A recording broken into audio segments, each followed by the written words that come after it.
যেটা ঠাকুর বলছেন মকর ধ্বজ, এটা আপনার জন্য আমার জন্য। আমরা স্থূল শরীরকে বড্ড বেশি দাম দিই ইদানিংকালে। এই যে বস্তুবাদ এত বেড়ে গেছে, ম্যাটেরিয়ালিজম এত বেড়ে গেছে, ভোগ এত বেড়ে গেছে, শরীরের দিকে দৃষ্টি এত চলে গেছে, আর মন এত বেশি অধোগতিতে চলে গেছে যে হঠাৎ মৃত্যুটা যেন অনেক বেশি সত্য হয়ে যাচ্ছে। কেন? জীবনটাকে আমরা বড্ড বেশি সত্য করে নিচ্ছি। যে শাস্ত্রে বারবার বলছেন, আমরাও এখানে বারবার বলছি, এই যে সুসুখ হয় গঙ্গাতে প্রায় দেখা যায় ডলফিনস, একটা বিশেষ ধরনের ডলফিন জলে ডুব মারে, কিছু দূর পরে গিয়ে আবার ওঠে। বাচ্চা বয়সে আমার দেখতে খুব মজা লাগতো এদেরকে। এখানে ডুবলো, অনেক দূর পরে গিয়ে উঠলো, একটু নিঃশ্বাসটা নিল বেশি করে, আবার ডুব মারলো। আমি আপনি কিন্তু এটাই কিছুক্ষণের জন্যে, আমরা কিছুদিনের জন্যে এই জীবনে এসেছি, ডুব মারবো। যে সূক্ষ্ম শরীর, তার সঙ্গে যে সূক্ষ্ম জগৎ, বিভিন্ন স্বর্গ আদিতে গুড় গুড় করে আবার এখানে সেখানে গিয়ে আবার এখানে। কারণ এই যে সংসার, কর্ম এখানেই হয়। শাস্ত্র বলেছেন, ঠাকুরও বলেছেন। খালি একটা জিনিস মনে রাখবেন, যখন এই সংসারে আমরা এসেছি, আমি আপনি, আমাদের উদ্দেশ্য হচ্ছে নিজেকে বড় করা, চরিত্র নির্মাণ, গ্রোথ। কি করে আমি বড় হতে পারি? এটা গীতা থেকে আমি শ্লোক, যখন গীতা আপনারা অবশ্যই নিশ্চয়ই সবাই শুনেছেন আপনারা, 2য় অধ্যায়ে যেখানে শুরু হয় ঠিক গীতা, অশোচ্যানন্য শোচস্তম প্রজ্ঞাবাদাংশ ভাসসে। অর্জুন দুঃখ করছেন, এনারা সব মারা যাবেন, এটা ঠিক হচ্ছে না।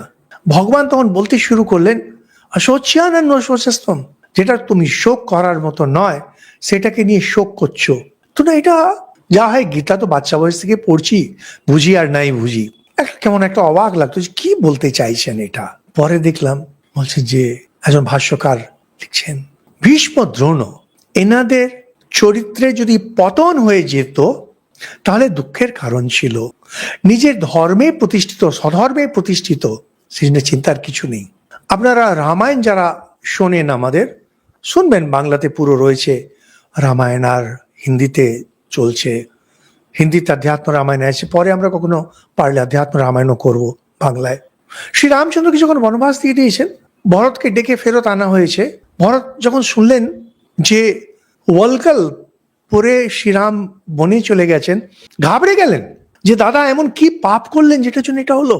ভরত, রাম মরে গেলে সেটা নিয়ে দুঃখ হবে না, কিন্তু তার যদি স্খলন হয়ে যায় সেটাকে নিয়ে দুঃখ। আপনার বাবা যদি মারা যান, আপনার মা যদি মারা যান, কিসের দুঃখ আপনার? খালি ভাববেন জীবনটাকে সুন্দর চালালেন কিনা, ওনার আর কিছু করার ছিল কি ছিল না। যদি ছিল তাহলে কিন্তু দুঃখের কারণ যে কারণ এখন মরার পরে কোথায় চলে যাবেন, এই সুযোগ পাবেন কি পাবেন না। দ্বিতীয় হয়, যারা কম বয়সে মারা যান তাদেরকে নিয়ে দুঃখ হয়, কারণ এনাদের এখন এত সুন্দর একটা পরিবেশ ছিল, সুযোগ ছিল, হারিয়ে গেল। আর তার উপরে যারা আশ্রয় করে আছেন তাদের জন্য খুব দুঃখের কথা। বালিকে যখন শ্রীরামচন্দ্র মেরেছেন, তারা তখন কেঁদে যাচ্ছেন, বিলাপ করছেন, শোক করছেন। মহাবীর হনুমান তখন বোঝাচ্ছেন, তোমাকে নিয়ে এখন সবাই শোক করবে, তুমি আবার অপরকে নিয়ে শোক কি করছো। খুব সুন্দর কথা বাল্মীকি রামায়ণে, অত্যন্ত সুন্দর কথা। তারা, তোমার স্বামী থাকলো না, তারা তোমার সন্তানের কোনো আশ্রয় থাকলো না, লোকে তোমাকে নিয়ে শোক করবে, তুমি দুরবস্থায়, তুমি আবার অপরকে নিয়ে শোক কি করছো। বালির একটা জীবন ছিল, ভালো জীবন, চলে গেছে। অধর্ম কিছু করেনি, হয়ে গেছে। অধর্ম করেছিল, নিজের ছোট ভাইয়ের স্ত্রীকে নিয়ে নিয়েছিল। শোক যদি করতে হয় এটার জন্যে স্খলন হয়েছে কিনা। কিন্তু যদি অনেক কিছু করে থাকেন, আমি ব্যক্তিগতভাবে বলি, এটা ব্যক্তিগত কথা, যে আমার সবসময় দুশ্চিন্তা হয়। আর আমার খুব মজার কথা, ready for the day, ready for death, আজকের দিনের জন্য প্রস্তুত, মৃত্যুর জন্য প্রস্তুত।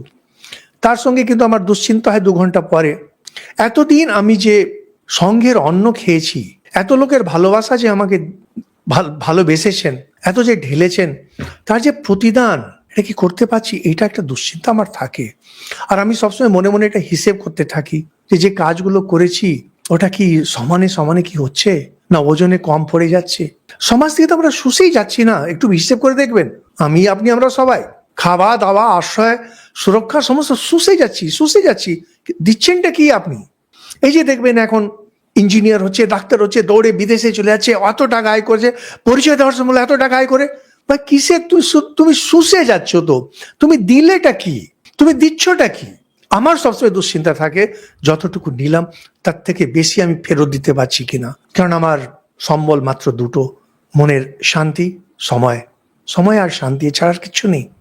এইটা যদি আমি করি, যে করলাম, তখন এটা হচ্ছে দুঃখের। ঠাকুর এখানে এটাই বলছেন যে মকর ধ্বজ তৈরি, সে সাধুর তৈরি হয়ে গেছিল, ভেতরটা তৈরি হয়ে গেছিল। সবসময় এটা, এই জিনিসটাকে মনে রাখতে হয় যে দিনের শেষ যখন হবে, রোজ একবার বিচার করবেন। এই যে বাচ্চা বয়স থেকে শুষে যাচ্ছেন, শুষে যাচ্ছেন, শুষে যাচ্ছেন, শুষে যাচ্ছেন, যে যত টাকা আয় করছে সে তত বড় প্যারাসাইট। যারা বিরাট বড় লোক, সারা বিশ্বে যে টপ যারা 1, 2, 3, 4, কি হারে ওরা সমাজ থেকে টাকা নিয়েছেন। একটু দাম কম করলে অত টাকা হতো না, করতেন না। আমাদের ছিলেন খুব নাম করা আমাদের জগদীশ চন্দ্র বোস, উনি পেটেন্ট করালেন না।